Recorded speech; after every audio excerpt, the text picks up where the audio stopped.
The moment you receive a message that only you can understand, you stop asking whether it's real and start praying you're not already too late. The postcard looked ordinary enough to fool anyone else. A watercolor painting of a sleepy lighthouse on the coast of Maine covered the front, while the back held only a few neat lines written in my grandmother's familiar cursive. The weather has been beautiful. The roses finally bloomed. I hope you're eating enough, sweetheart. Love, Grandma Margaret. Anyone else would have smiled, slipped it onto the refrigerator with a magnet, and forgotten about it. My fingers, however, began to shake so hard that I nearly dropped it onto my apartment floor in downtown Chicago. My heartbeat climbed into my throat as I stared at the third sentence again. I hope you're eating enough. That sentence was wrong. It wasn't just unusual. It was impossible. My grandmother had never asked if I was eating enough. Ever since I was 7 years old, she had always written exactly the same phrase at the end of every letter she sent me. Stay curious, Emmy. It was our tradition, our signature, our little ritual. Changing those words meant only one thing. She was using the emergency code we had invented together almost 20 years ago. Most families shared recipes or holiday traditions. Grandma Margaret and I shared secret languages. When I was little, she used to tell me that the smartest people in history survived because they learned how to ask for help without alerting the people watching them. I thought it was just another one of her adventure games. We created invisible alphabets, hidden meanings inside greeting cards, and harmless-looking phrases that secretly meant everything from "I'm safe" to "don't trust anyone." We laughed while making them, never believing we'd actually need them. Until now. I read the postcard again, searching every letter, every punctuation mark, every space between the words. There it was. The pattern was unmistakable. The first letter of each sentence combined with the unusual closing phrase created the exact distress signal she had taught me before I was old enough to drive. I am not safe. Come alone. Don't tell the family. A cold wave rolled through my chest. For nearly a year, my parents had insisted Grandma was slowing down but perfectly comfortable in the family estate outside Boston. Every phone call followed the same script. She's resting. She's tired today. She doesn't feel like talking. She's asleep. Maybe next week. At first, I believed them. Then I stopped asking because experience had taught me something painful. In my family, asking too many questions only reminded everyone that I was the disappointing daughter. Olivia, my older sister, was the brilliant one. She graduated at the top of her class, worked for a prestigious investment firm, and somehow made every family gathering revolve around her accomplishments. My father called her the future of the Carter name. My mother introduced her to strangers like a trophy she had personally crafted. And me? I was the daughter who changed careers twice before opening a small restoration studio that repaired antique books. My parents called it a hobby disguised as a business. Every Thanksgiving ended with my father asking when I planned to find a real profession. Every Christmas included another reminder that Olivia understood responsibility while I chased impossible dreams. After enough years, their opinions became background noise. Or at least I pretended they did. The only person who never looked at me with disappointment was Grandma Margaret. She used to tell me that people who restore old things understand value better than people who only chase new ones. She believed patience was a talent, not a weakness. She believed quiet people noticed what louder people missed. Most importantly, she believed me. If she had sent this code, then something was terribly wrong. I looked at the postcard one last time before grabbing my phone. My fingers moved faster than my thoughts. I canceled every appointment scheduled for the rest of the week, booked the earliest flight to Boston leaving in less than 3 hours, and packed a single carry-on bag without caring whether the clothes matched.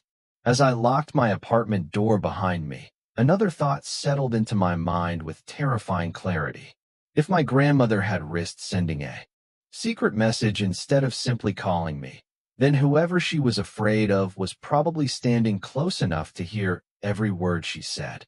And if that was true, The people I had trusted to protect her might be the very people I needed to fear.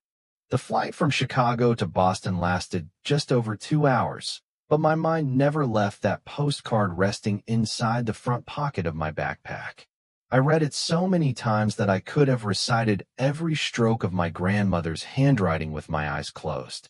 By the time the plane touched down, I had convinced myself of a dozen different explanations. Maybe she had discovered someone taking advantage of her finances. Maybe she had simply become lonely. Maybe I was overreacting to an old childhood game. But every comforting possibility collapsed beneath one undeniable truth. Grandma Margaret had never broken our code by accident. She planned everything, even the smallest details. When I rented a compact car and drove toward the quiet Connecticut suburb where I had spent most of my childhood, the familiar streets felt strangely smaller than I remembered. The towering oak trees still lined the roads, and the old brick church still overlooked the town square, but the warmth I used to associate with this place had disappeared years ago. The closer I drove to the Carter estate, the heavier my chest became. I had not been back for nearly 14 months. That was not because of work. It was because every visit ended exactly the same way. My parents would find another reason to remind me why Olivia deserved admiration while I deserved advice. As a child, I believed parents naturally loved their children equally. It took years to understand that equal love and equal attention were not always the same thing. Olivia was 2 years older than me, beautiful, confident, and effortlessly successful in everything she touched. When she brought home an A on a science test, my father framed it beside his office desk. When I earned the highest score in English, he smiled politely before asking why mathematics was not just as important. At 12 years old, I won first place in a statewide creative writing competition. My mother congratulated me before reminding everyone at dinner that Olivia had been selected captain of her soccer team that very same week. Somehow my accomplishments always arrived with an invisible asterisk. They were nice, but never enough. Even birthdays reflected the difference. Olivia received carefully planned celebrations with dozens of guests, custom cakes, and expensive presents. Mine were quieter affairs, usually squeezed between someone else's schedule. One year my father canceled my birthday dinner because an important business client invited him to a golf tournament. He promised we would celebrate another day. We never did. I told myself those things did not matter. Children become experts at protecting their own hearts by lowering their expectations. By the time I entered high school, I had stopped trying to compete with Olivia altogether. Instead, I buried myself inside libraries, museums, and old bookstores where forgotten stories felt easier to understand than my own family. That was where Grandma Margaret always found me. Every Saturday morning, she picked me up in her old blue station wagon, bought me hot chocolate from the same family-owned cafe, and spent hours wandering antique shops with me.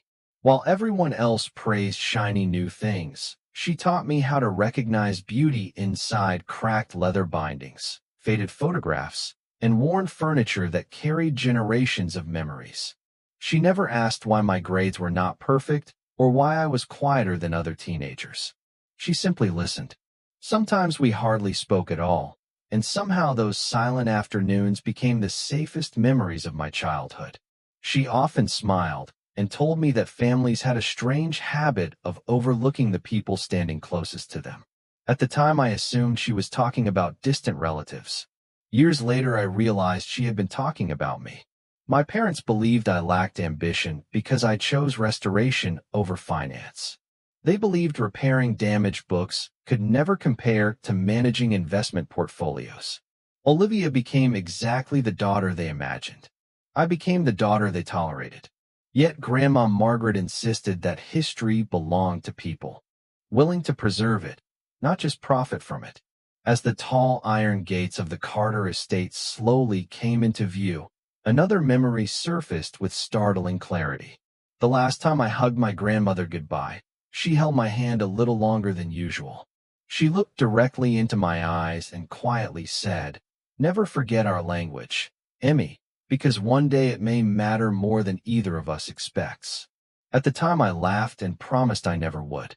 Sitting behind the steering wheel outside the familiar driveway, I suddenly understood that she had not been reminiscing about childhood games. She had been preparing me for this exact moment. Richard Carter opened the front door before I had the chance to ring the bell twice. For a brief second, surprise crossed his face, but it disappeared almost instantly behind the same controlled expression he had worn for most of my life. "Emily," he said evenly, as though I had arrived for a scheduled business meeting instead of showing up without warning. "You should have called." I forced a small smile. I wanted to surprise everyone. His eyes lingered on my suitcase before he stepped aside. "Well, you certainly managed that." The house looked exactly as I remembered. The polished hardwood floors reflected the afternoon sunlight pouring through the enormous windows. Family portraits still lined the grand staircase, each one carefully arranged to celebrate another Carter milestone. I noticed something that made my stomach tighten. Every recent photograph featured my parents and Olivia. The newest picture, including Grandma Margaret, had clearly been taken months ago. My mother appeared from the dining room carrying a crystal vase filled with fresh white lilies. "Emily," she exclaimed with practiced warmth.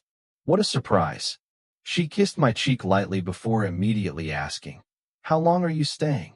Not "How are you?" Not "It is good to see you." Just a question about my departure. "I have not decided yet," I answered. "I wanted to spend some time with Grandma." My mother's smile hesitated for the smallest fraction of a second. "She has been sleeping a great deal lately. The doctor says that is perfectly normal for someone her age." Before I could respond, another familiar voice floated down from the staircase. "Well, if it is not our wandering artist." Olivia descended gracefully, dressed in an elegant cream-colored suit that looked as though it belonged on the cover of a business magazine.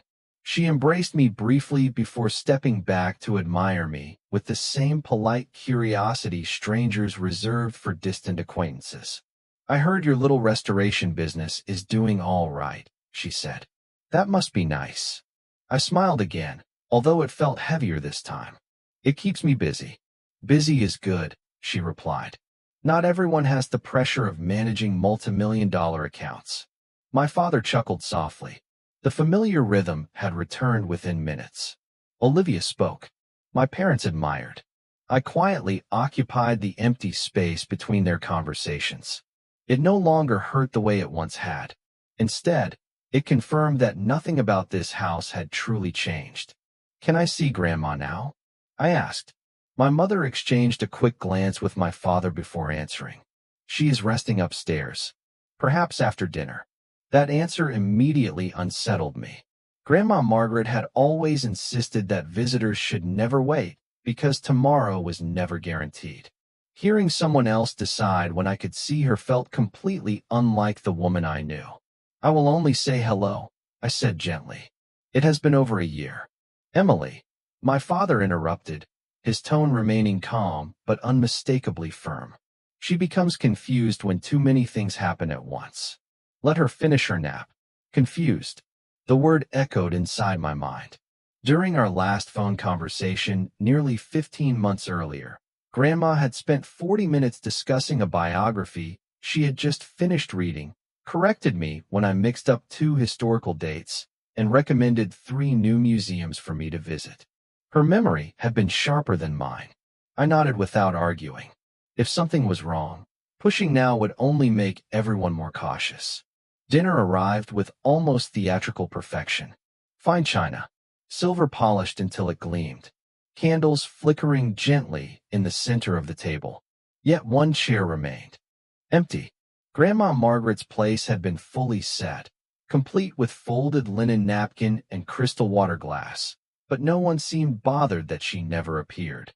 Finally, I asked the question no one else acknowledged. "Should we save her some dessert?" Olivia casually cut another bite of grilled salmon before answering. "She usually eats in her room now." "Since when?" I asked. "A few months," my mother replied quickly. "It is simply easier for her." Easier for whom? I wondered.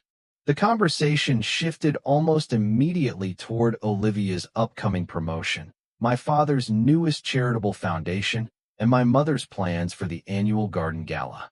They spoke with effortless confidence, but something felt strangely rehearsed, as though everyone had memorized the same script. After dinner, I excused myself, claiming I wanted fresh air before unpacking.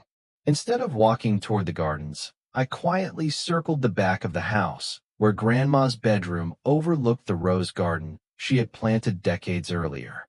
The lights in her room were on. A silhouette stood beside the window for only a second before the curtains closed abruptly. Then, just as I turned to leave, I noticed something resting beneath the old stone bench where Grandma and I used to drink lemonade every summer. It was a single white rose tied with a faded blue ribbon, and wrapped carefully around the stem was a tiny brass key that I recognized immediately. It belonged to the locked drawer inside the antique writing desk in Grandma Margaret's private library, the one she had always told me would only matter when our secret language was no longer enough. I slipped the small brass key into my pocket before anyone inside the house could notice I was standing beneath the library window. Every instinct told me to walk back through the front door and pretend nothing had happened. Grandma Margaret had taught me years ago that the fastest way to lose an advantage was to reveal that you knew more than everyone else believed.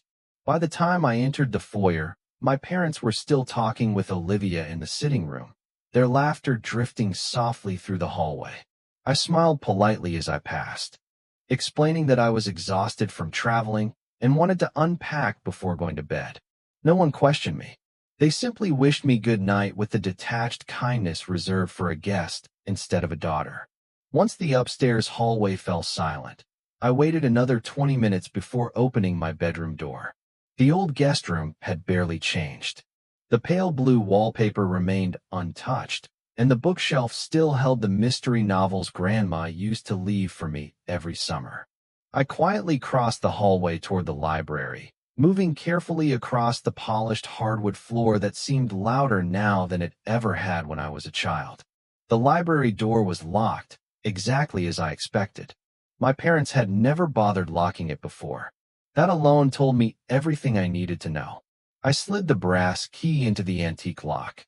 It turned effortlessly, almost as though it had been waiting for me. Inside, the familiar scent of old leather, cedar shelves, and aging paper wrapped around me like an old friend. Moonlight spilled through the tall windows, casting silver patterns across thousands of carefully arranged books. For a brief moment, I forgot why I had come. This room had always been Grandma Margaret's sanctuary. It was where she taught me that every object carried a story if someone cared enough to listen. My eyes quickly found the writing desk tucked beside the fireplace.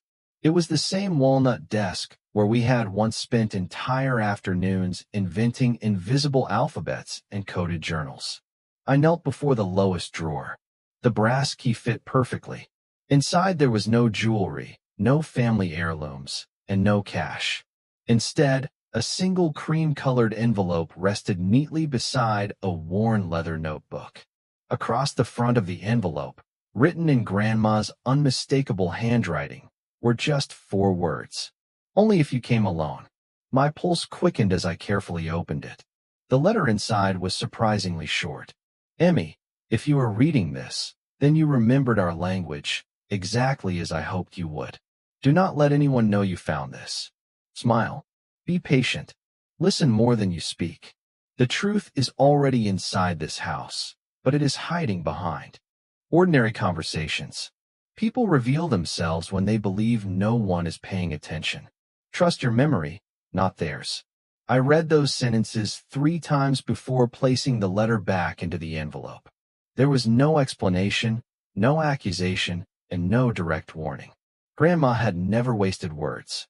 If she wrote this much, every sentence mattered. I reached for the leather notebook. At first glance, it appeared to be nothing more than an old gardening journal.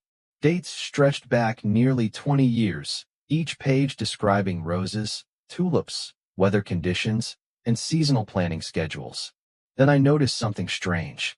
Certain flower names had tiny penciled dots beneath specific letters. The pattern repeated over dozens of pages. It was another code, a far more complicated one than the postcards we had created together as a child. I carefully photographed several pages with my phone, planning to study them later. Just as I closed the notebook, I heard footsteps approaching outside the library. My heart pounded as I quietly locked the drawer again and slipped behind one of the towering bookshelves. The door slowly opened.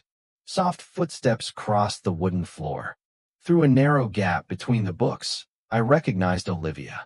She walked directly to the writing desk without hesitation, almost as though she had visited it many times before. She checked the drawer, frowned slightly, then opened the top compartment instead. After searching for less than a minute, she quietly whispered to herself, "It has to be here." The word sent a chill through me. She was looking for something specific, something she expected Grandma to have hidden. After another moment, she sighed, switched off the desk lamp, and left the room, carefully locking the library behind her. I waited until the hallway became silent again before stepping out from my hiding place. One question echoed through my mind louder than any other. If Olivia believed something important was hidden inside this library, then whatever Grandma wanted me to find was valuable enough that someone else was already searching for it. I returned to my bedroom just before sunrise, hiding the envelope and the photographs from the notebook inside the false bottom of my suitcase. Sleep never came. Instead, I sat beside the window watching the first light spread across the rose garden where Grandma Margaret had taught me that patience often revealed what force never could. By 7 o'clock the house had awakened. I could hear the familiar sounds of expensive coffee machines, polished shoes crossing hardwood floors, and quiet conversations drifting through the hallway. Everything appeared perfectly ordinary, yet nothing felt genuine anymore. During breakfast, my father scanned the financial section of the newspaper while my mother discussed seating arrangements for an upcoming charity luncheon. Olivia answered emails between bites of fruit as though the dining room were simply another corporate conference room. I joined the conversation only when necessary, carefully following Grandma's instructions to listen more than I spoke. It did not take long before the first inconsistency appeared. "The doctor is coming this afternoon," my mother said casually while stirring her tea. "He likes to check on your grandmother every Tuesday." I smiled politely. "That is wonderful. Which doctor is treating her now?" For the briefest moment, silence settled over the table. My father lowered his newspaper. Olivia glanced toward my mother before answering. "Dr. Henderson." I nodded without reacting, although another warning bell sounded inside my head. Dr. Henderson had retired almost 3 years earlier. Grandma herself had told me about his retirement during one of our last conversations. Either Olivia had forgotten, or she expected me not to remember. A few minutes later, my father announced that he and Olivia needed to leave for several business meetings in Boston. My mother planned to spend the afternoon organizing donations for the garden gala. "You can relax today," she told me with an encouraging smile. "Your grandmother will probably sleep most of the afternoon anyway." Again, everyone seemed eager to explain why I could not see Grandma.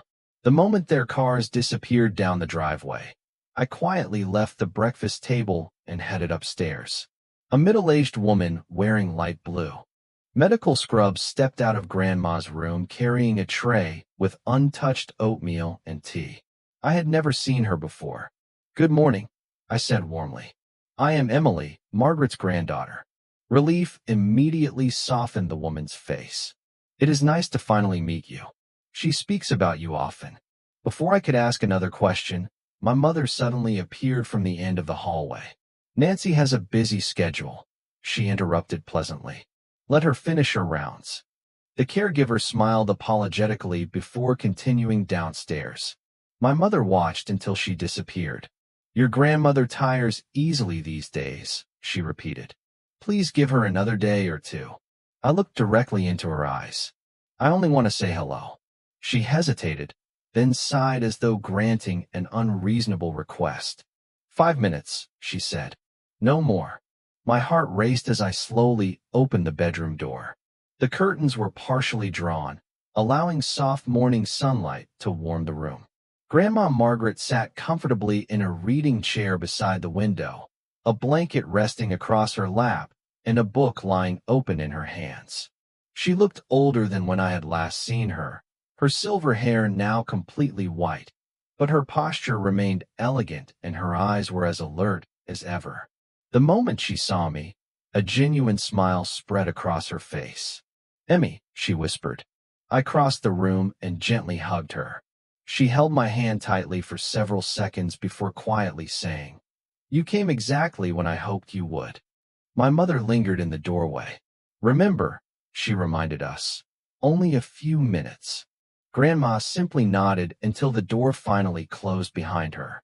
The instant we were alone, she looked toward the hallway to make certain no one remained nearby. Then she leaned closer and spoke so softly that I almost missed the words.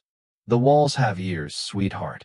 Without another explanation, she reached for the book resting on her lap and opened it to a page that appeared completely ordinary. It was an old collection of American poetry we had read together countless times. Her finger rested beneath a single verse for only a second before she closed the book again. Anyone else would have assumed she was sharing a favorite poem. I recognized it immediately as another layer of our childhood code.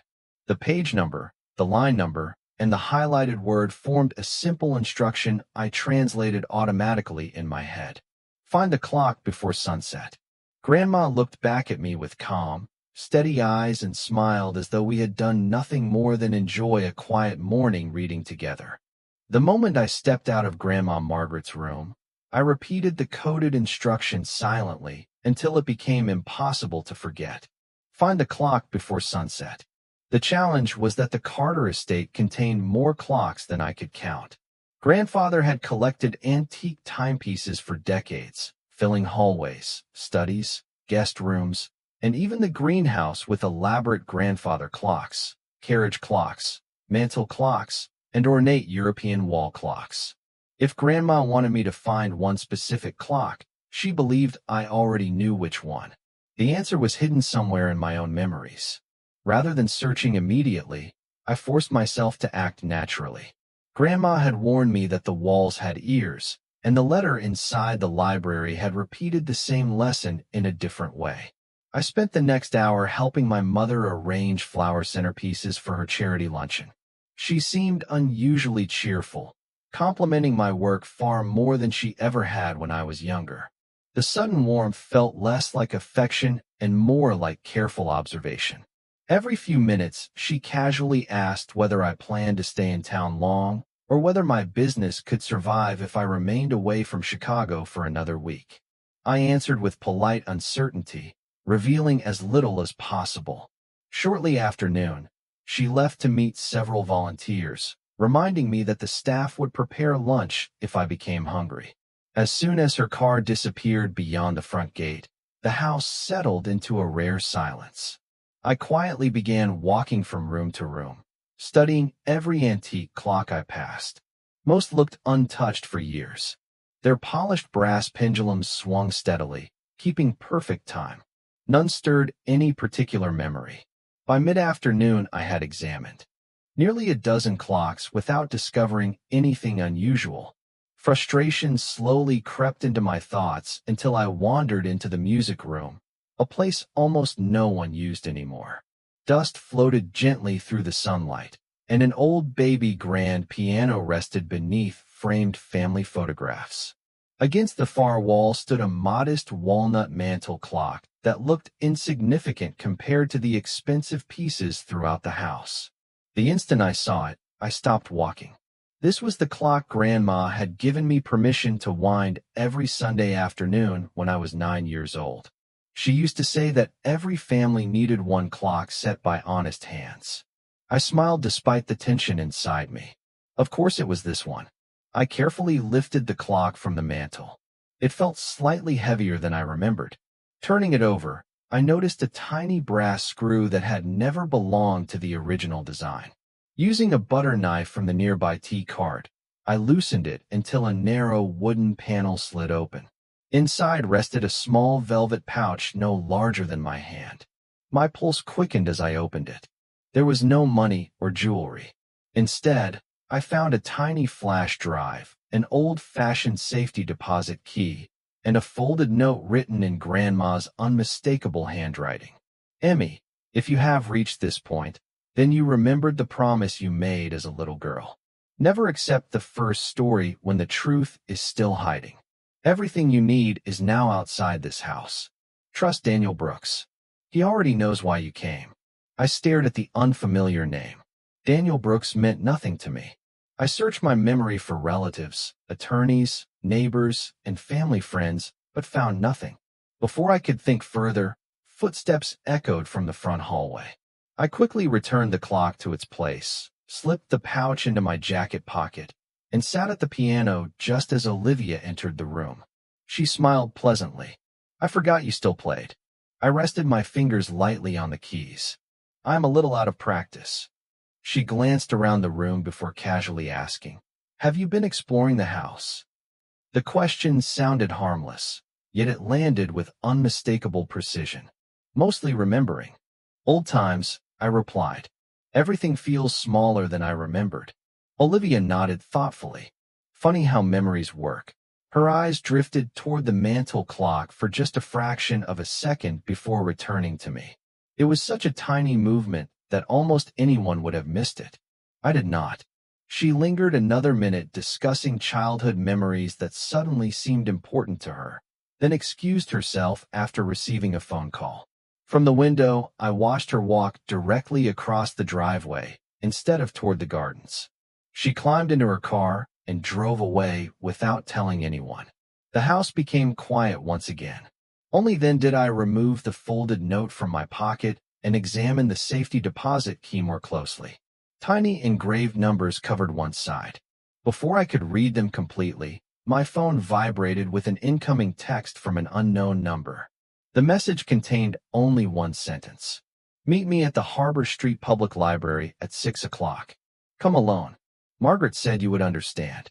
The Harbor Street Public Library was only 15 minutes from the Carter estate, yet the drive felt much longer. I checked my rearview mirror more times than I could count, half expecting to see one of my parents' cars behind me. The streets were quiet as the late afternoon sun dipped lower, painting the brick buildings with a warm golden light that contrasted sharply with the uneasiness growing inside me. The library itself was one of the oldest public buildings in town, a place where Grandma Margaret had brought me countless times when I was growing up. She always said libraries were the safest places to hide the truth because most people stopped looking after they saw enough books. I parked across the street and entered through the main doors exactly at 6 o'clock. The reading rooms were nearly empty. A few college students studied quietly while an elderly man browsed the local history shelves. Nothing seemed unusual until I noticed a tall man in his early 60s standing beside the genealogy section, holding a worn leather briefcase. The moment our eyes met, he smiled with unmistakable recognition. Emily Carter, he said softly. You have your grandmother's eyes. Daniel Brooks. I asked. He nodded once. Thank you for trusting the message. We shook hands before he led me toward a small private research room near the back of the building. After closing the door, he remained silent until he confirmed we were completely alone. Margaret planned this months ago, he finally said. She hoped she would never need me, but she prepared for the possibility anyway. My pulse quickened. Who are you? I was your grandfather's attorney for nearly 30 years. After he passed away, I continued representing your grandmother privately. That surprised me. I had met countless lawyers during family events over the years, but never Daniel Brooks. It was almost as though my parents had intentionally kept him separate from the rest of the family. He opened the leather briefcase and carefully removed a thick folder along with a small laptop. Your grandmother believed that if you came looking for answers, you deserved evidence instead of opinions. He slid the folder toward me. Inside were neatly organized copies of legal documents, financial statements, property records, and signed letters. Everything appeared professionally prepared. I do not understand, I admitted. Daniel folded his hands calmly. Your grandmother remains mentally competent. I have had her independently evaluated twice within the past 6 months by specialists who documented that conclusion in writing. He pointed toward 2 medical reports near the top of the folder. However, she recently became concerned after discovering that several people had begun speaking publicly as though she could no longer make important decisions for herself. I immediately remembered how often my parents described her as confused or constantly sleeping. Daniel continued before I could interrupt. Margaret never accused anyone of committing a crime. She simply became uncomfortable with the growing pressure surrounding changes to her estate plan. Rather than making emotional decisions, she instructed me to preserve documentation and wait. My eyes moved through the paperwork. Several pages contained notes in Grandma's handwriting requesting delays, additional reviews, and independent witnesses before signing future legal documents. Every request emphasized one sentence: no changes without Emily present. My breath caught. She specifically asked for me? Daniel smiled gently. Every single time. He reached into the briefcase again and removed a sealed envelope bearing Grandma's signature across the flap. This was to be given to you only if you found me. Inside was another handwritten letter. Emmy, if Daniel is reading this with you, then you now know I have not lost my judgment. Someone wants everyone to believe that I have. That misunderstanding is more dangerous than any argument because once people stop listening to your voice, they begin speaking on your behalf. Do not confront anyone yet. Watch carefully tomorrow. They believe they understand my plans. They have forgotten who taught them to play chess. I looked up slowly. Tomorrow. Daniel nodded. Your parents scheduled a private family meeting at the estate tomorrow afternoon. They informed me that your grandmother intends to sign several revised estate documents. Margaret assured me she has no intention of signing anything unless every condition she established is satisfied. Before I could ask another question, Daniel placed the flash drive I had found inside the clock beside the folder. I believe this belongs with the rest of the evidence. I have never opened it because Margaret instructed me that only you should see its contents first. I slipped the drive into my pocket, realizing that every clue Grandma had left was leading toward the same moment. Whatever happened tomorrow inside the Carter estate had been anticipated long before I received that first postcard, and for reasons I still did not fully understand, Grandma Margaret had trusted only one person to make sure the final move belonged to her instead of everyone else. The following afternoon unfolded with almost unsettling calm. Fresh flowers decorated the dining room. Sunlight poured through the tall windows, and every member of the Carter family appeared dressed as though they were attending an important celebration rather than a routine meeting. If I had not known what Daniel Brooks had shared with me the evening before, I might have believed this was simply another elegant family gathering. Instead, every smile seemed carefully measured, every polite conversation carefully rehearsed. Shortly after 1 o'clock, 2 witnesses arrived along with a neatly dressed notary carrying a leather portfolio. A few minutes later, Daniel Brooks entered through the front door, greeting everyone with professional courtesy. My father's expression stiffened for only an instant before he welcomed him inside. Good to see you again, Daniel, he said. We appreciate you coming on such short notice. Daniel smiled politely without revealing anything. Margaret specifically requested that I attend. I noticed Olivia glance toward my mother before quickly looking away. Grandma Margaret entered the room moments later with Nancy walking beside her. She moved more slowly than she once had, but her posture remained straight and her expression calm. The moment she saw me, the faintest smile appeared in her eyes before she took her seat at the head of the table. My father immediately began speaking. Mother, thank you for agreeing to review these updated estate documents today. We simply want to make certain everything reflects your current wishes. Grandma nodded gently. That is always wise. A stack of papers was placed before her. The notary explained each section in a measured voice while everyone listened attentively. I remained silent, remembering Grandma's repeated instruction not to reveal what I knew too soon. When the explanation ended, my father slid an elegant fountain pen toward her. "Whenever you are ready." Grandma rested one hand lightly on the papers, but made no effort to pick up the pen. Instead, she looked around the table as though studying each face one by one.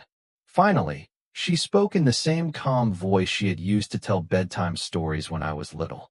"Before I sign anything, I have one small request." My mother smiled warmly. "Of course." Grandma turned toward me. "Emily, sweetheart, would you please open the third drawer of the secretary cabinet behind you?" My heart skipped. It was the exact instruction Daniel had warned me might. "Come." I stood slowly and crossed the room. The antique cabinet had remained in the dining room for decades, almost invisible because everyone had grown accustomed to seeing it there. I opened the third drawer. Inside rested a large sealed envelope with my grandmother's signature across the front. "Please bring it here," she said. I handed it to Daniel instead of opening it myself. He immediately recognized the signature and carefully broke the seal. Inside were several certified documents, another handwritten letter, and a small digital storage device identical to the one I had recovered from the mantel clock. Daniel calmly reviewed the first pages before looking toward the notary. "These documents were executed 6 months ago in my office with independent witnesses present," he explained. "They include Margaret Carter's written instructions regarding any future revisions to her estate." The room fell completely silent. Grandma folded her hands together. "Would you please read the first paragraph?" Daniel nodded. "No future changes to my estate, trusts, property, or financial directives shall be considered valid unless my attorney, Daniel Brooks, my independent physician, and my granddaughter Emily Carter are all physically present and acknowledge that I am acting entirely of my own free will." My father blinked in surprise. "That cannot be correct." Daniel calmly placed another document beside the first. "It is supported by notarized copies and independent witnesses." Grandma then looked directly at me. "Emmy, would you hand Daniel the flash drive from the music room?" I quietly removed it from my pocket. Daniel connected it to his laptop. The screen displayed a series of dated video recordings. In the first, Grandma sat comfortably inside the library, speaking clearly and confidently about why she had created additional safeguards around her estate. She explained that she wanted every decision documented carefully because misunderstandings within families often grew from assumptions rather than conversations. She smiled warmly into the camera before saying, "If you are watching this, then Emily remembered our language exactly as I knew she would." The room became perfectly still. No one interrupted. No one argued. The evidence spoke with a clarity that required no raised voices. For the first time since arriving at the Carter estate, I saw uncertainty replace confidence on the faces of the people who had spent years believing they already knew how this story would end. For several long moments, no one spoke. The silence filling the dining room carried more weight than any argument ever could. Daniel Brooks carefully closed the laptop after the final recording ended and placed both flash drives beside the certified documents. The notary quietly reviewed the paperwork one last time before looking toward Grandma Margaret with a respectful smile. "Mrs. Carter," she said, "these previously executed instructions are clear. Any revisions today would require the conditions you established months ago, and those conditions have not been met." Grandma nodded gently. "Thank you. That was exactly my intention." My father slowly leaned back in his chair, his confidence replaced by visible uncertainty. "Mother," he began carefully, "we only wanted to simplify things for the family." Grandma looked at him with kindness rather than anger. "Richard, simplicity should never come at the expense of clarity. Families deserve conversations, not assumptions." Olivia lowered her eyes to the table. For the first time since I had arrived, she seemed unsure of what to say. My mother quietly folded her hands together. No one denied the documents. No one challenged the recordings. Everything Grandma had prepared had been organized with extraordinary care, leaving no room for confusion. Daniel gathered the certified copies and placed them neatly back into the envelope. Margaret's current estate plan remains fully valid, he explained calmly. Should she ever decide to make changes in the future, the safeguards she established will continue to apply. Grandma smiled. Exactly as I wished. She then turned toward me. Emmy, would you walk with me in the garden? I immediately stood and offered my arm. We stepped outside together while the others remained inside the house. The afternoon air carried the familiar scent of blooming roses, and a gentle breeze stirred the leaves of the old oak trees that had watched over this property for generations. We slowly followed the stone path until we reached the same bench where I had discovered the white rose only 2 days earlier. Grandma sat down and looked across the garden with quiet satisfaction. I owe you an apology, she said softly. I shook my head. You do not owe me anything. She smiled. I should have trusted you sooner. For too many years I hoped everyone would eventually see what I saw in you without my having to prove it. I felt my throat tighten. I never needed anyone else to believe in me because you always did.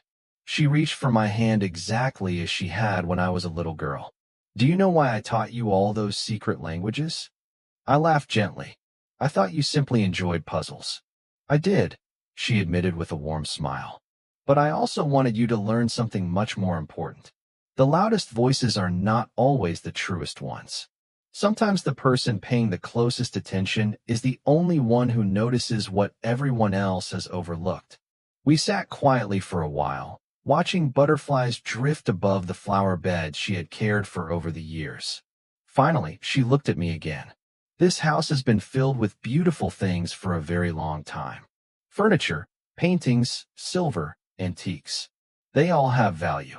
But none of them matter as much as knowing who you are when other people fail to see it. I thought about every birthday that had been forgotten, every comparison with Olivia, every moment I had questioned my own worth because I believed my parents understood me better than I understood myself. Standing beside Grandma in that peaceful garden, I realized those years no longer defined me. My value had never depended on anyone else's approval. A week later, after helping Grandma organize the legal records she wanted preserved, I packed my suitcase for the trip back to Chicago. She decided to spend the summer at a smaller cottage overlooking the coast, a place she had always loved, with trusted professional support arranged through Daniel Brooks. Before I left, she handed me a small leather notebook. Inside the first page she had written only one sentence. The people who truly love you never make you earn your place in their hearts. As I drove away from the Carter estate, I glanced one last time in the rearview mirror. For years I had believed I was leaving behind the home that never fully accepted me. Now I understood something completely different. I was not leaving my family behind. I was carrying the best part of it with me, and that was more than enough.